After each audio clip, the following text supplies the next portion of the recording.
Gold morning, gold morning, gold morning, gold morning, gold morning.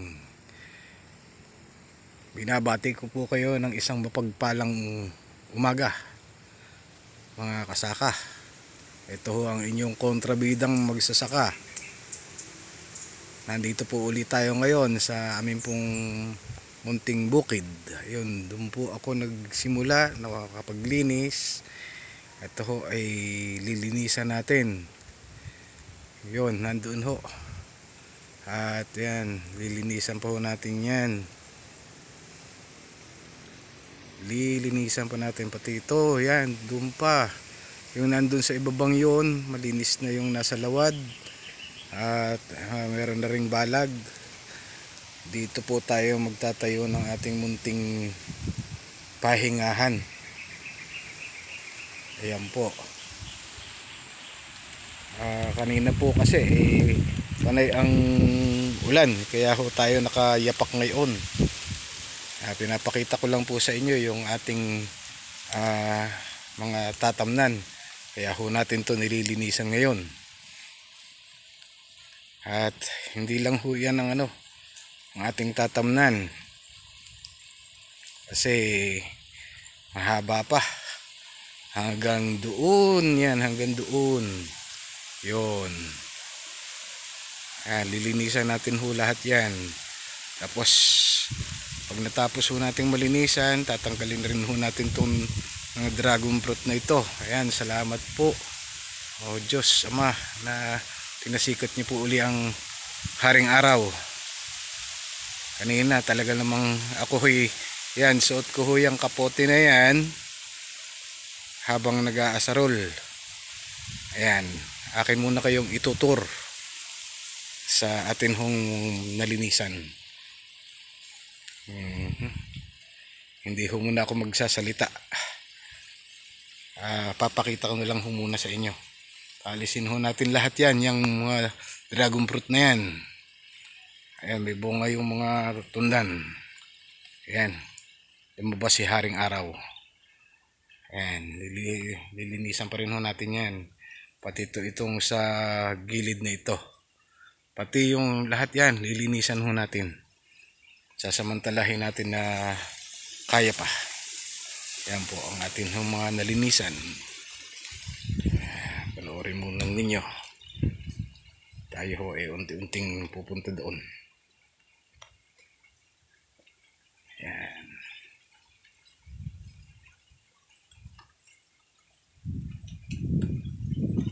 Alisin din natin itong mga tunda na ito. Titira lang ho natin yung dalawa. May mga tinanggal na rin ho akong mga tundan dito. Oh. Ayan. Tinanggal ko na ho yan. Ayan. Pagka yung matindi yung sikat ng araw, mainit ng maigi, matutuyo po itong mga ito. At atin pong ihiler at ating sisilabin. Ayan, tatanggalin natin yung yung tunda na yan. Ayan. At ayan. Meron ho tayong kalamansi.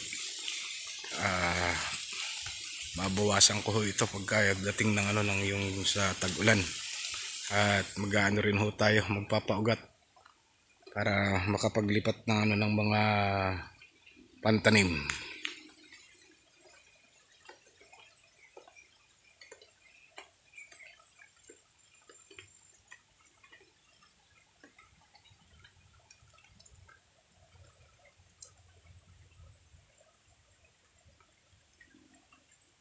Ito yung ating nalinisan kanina.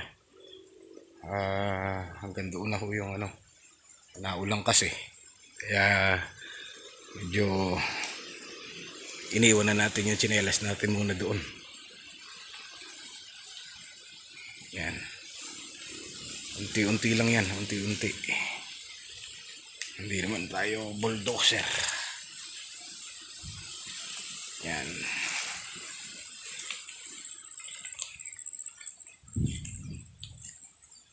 Ito, lilinisan din natin yan. Ayan, ganda ng pinyahan, Ayan.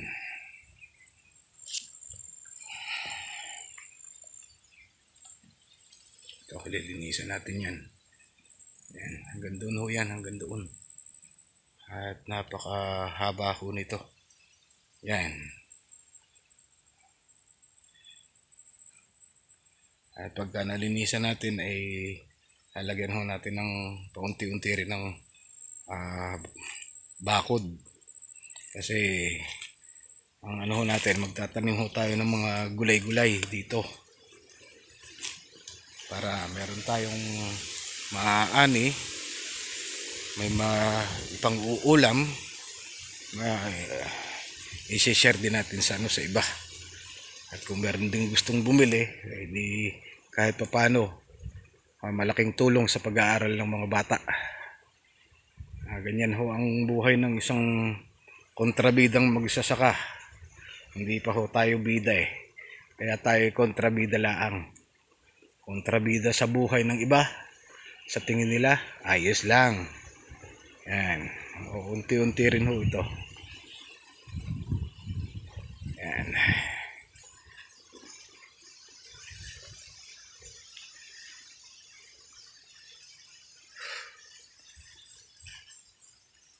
Yan.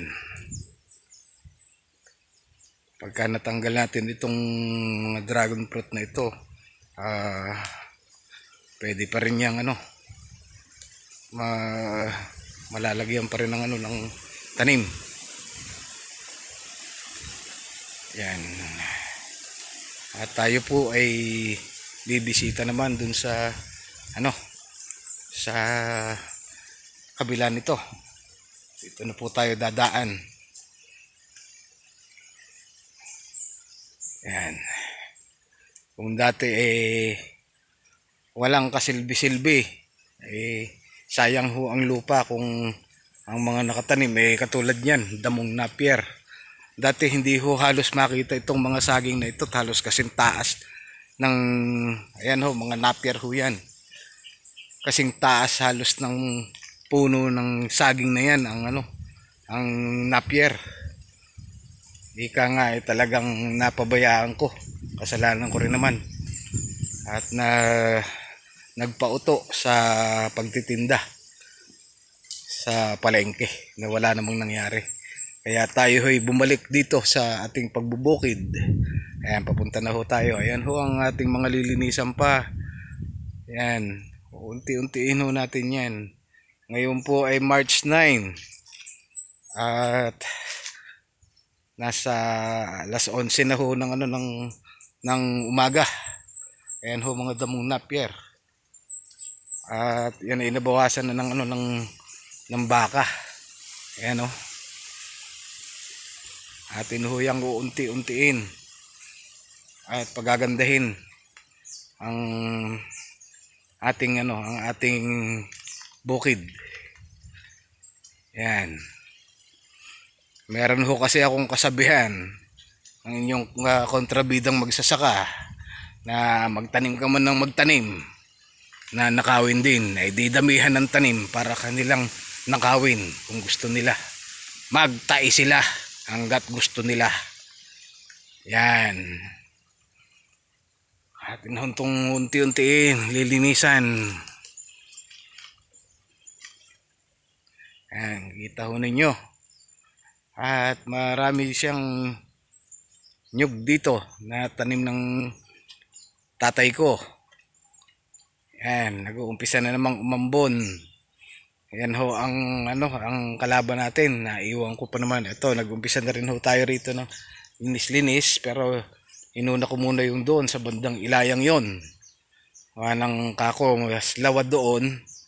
At medyo mas malayo sa mga magnanakaw. Ayan. Linisan natin yan. Ayan.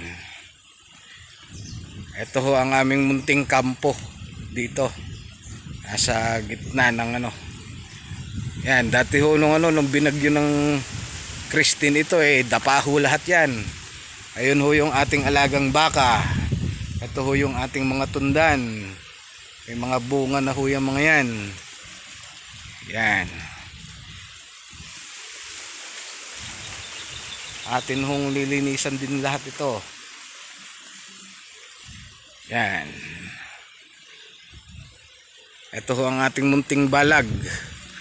At yan, unti-unti nating meron na ho tayong mga pipino.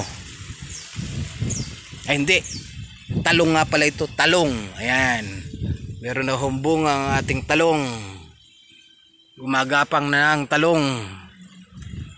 Yan. Ito, hinihintay ho nating sumibol. Ayan. Nagpasibol ho tayo ng nagbudbud tayo ng buto ng sayote. Yan, sayote ho yan. Bahala na kayo. Kaya nga ako kontrabida eh. Ayan. Ayan, may mga talong rin ho diyan. Oh, ayan. Hindi pa lang ho natatapos itong balag na ito. Marami ho tayong tanim na rin dito. At atin din ho itong lilinisan. Pagkatapos ho nating makatanim doon, tatamnan din natin. Ayan. Tapos meron rin tayong ilang puno rito ng ng pechay. Ayan. Pechay ho yan, pechay. Yan. Pechay. Ayan. Haluang na. Haluang. At kailangan natin tong maunti-unti para maabot ang ating pangarap na maging isang leader ng ng mafia. Farmers Mafia. Yan.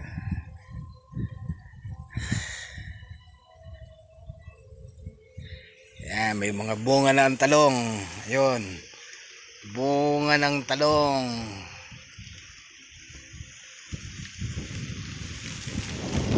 Bunga ng talong. Bubulaklakan na sila. Ito ho ay yan ang tubig natin. Hakot pa yan. Ha? And darating ang panahon, meron tayong mga harvest na mga Yan.